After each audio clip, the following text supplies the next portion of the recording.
పెద్దపల్లి పట్టణంలో సర్వాయి పాపన్న స్ఫూర్తితో గౌడ సంఘం ఆధ్వర్యంలో ఆత్మీయ సమ్మేళన కార్యక్రమం.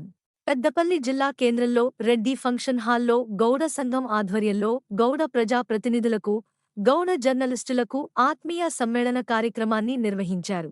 గౌడ సంఘం ప్రతీకగా 2025-26 సంవత్సరంలో గెలుపొందిన ప్రజాప్రతినిధులకు ఆత్మీయ సన్మాన కార్యక్రమాలు నిర్వహించి ప్రజాప్రతినిధులను, జర్నలిస్టులను ఘనంగా సత్కరించుకున్నారు.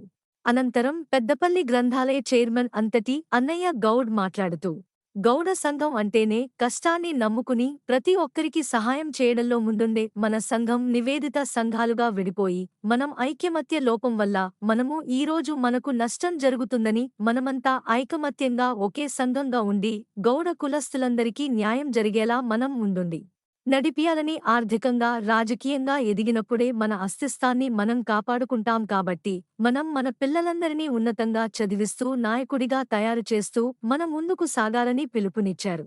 ఈ కార్యక్రమంలో జిల్లా గౌడ సంఘం నాయకులు, గౌడ సర్పంచులు, ఉప సర్పంచులు, కౌన్సిలర్లు, ప్రజాప్రతినిధులు, Gowda print and electronic media పాల్గొన్నారు.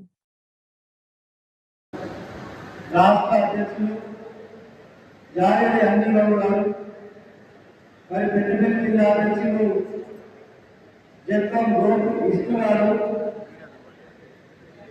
ఈరోజు మన అందరం కలయిగా ఏర్పడేసినటువంటి వాళ్ళ బృందానికి మరి వేమన శంకర్ గౌడ్ గారు, అదేవిధంగా వారు గోపాలని భక్తులను కానీ, అన్న నారాయణ కానీ, బండి మీడియా కానీ, లేఖలు బండే కానీ, మరి మల్యాల రామచంద్ర గౌడ్ కానీ, ఈ విధంగా చెప్పుకుంటూ పోతే చాలా మంది మన ఐక్యత చేయడానికి ముందు వచ్చి కార్యక్రమాలతో కరీంనగర్ ఉమ్మడి జిల్లాలో ఒక ఊపి అనేక సంక్షేమ కార్యక్రమాలను ఉద్యమం ద్వారా సాధించుకున్నటువంటి కనుక మన గౌరవిస్తున్నారు.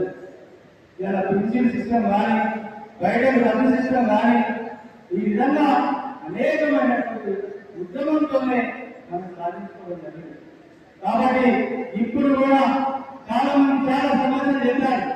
సమస్యలు సాధన జరగాలంటే ఏ పాలకులైనా భయపడాలంటే ఉద్యమించి ఒక్కసారి ఉమ్మడి జిల్లాలో కూడా ఉద్యమం మహిళా సోదరులను పొందుకొని మరి ఇక్కడ ఉన్న అన్నలందరూ కూడా ఉద్యమం చేస్తే ఇలా ఆ ఉద్యమానికి గౌరవంగా ఖర్చులకు భయపడి ఏ ప్రభుత్వమైనా డెటరెంట్ షాపులు, బ్యాంక్ షాపులు, సొసైటీలో కట్టే విధంగా అది అమలవుతుంది. ఆ యొక్క ప్రభుత్వం చూపు మన చూపు చూసుకొని భయపడేది ఈ సందర్భంగా తెలియజేస్తున్నాను. అదేవిధంగా అదే కాదు, ఇలా పెన్షన్ విధానం 55 సంవత్సరాలు 58 సంవత్సరాలుగా పెన్షన్ ఇవ్వాలని మనం అనుకున్నాం. కానీ పెన్షన్ రావాలి.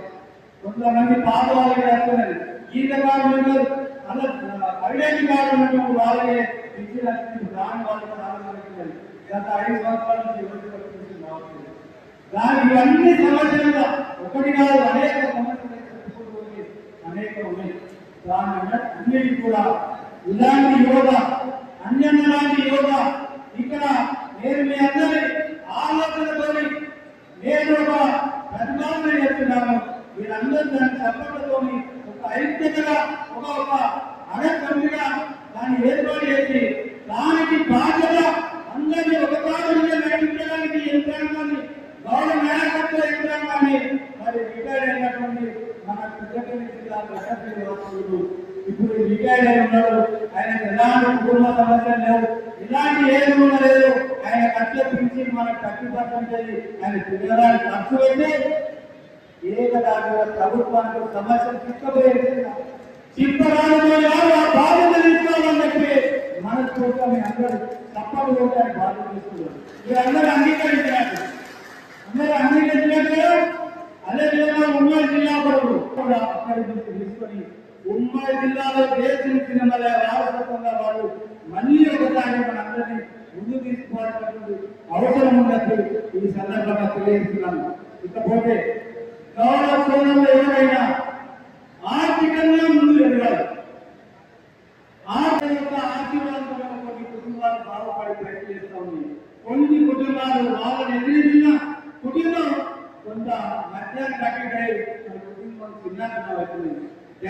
గ్రంథాలయ సంస్థ చైర్మన్ అంతటి అన్నయ్య గారు అజయ్ గారు, భూపాలపల్లి జిల్లా గ్రంథాలయ సంస్థ గారు, ఈ కార్యక్రమంలో పాల్గొంటున్నటువంటి చూడాలన్నా ఒకసారి గడ్డం శ్యామరావు మన తెలంగాణ గోదావరి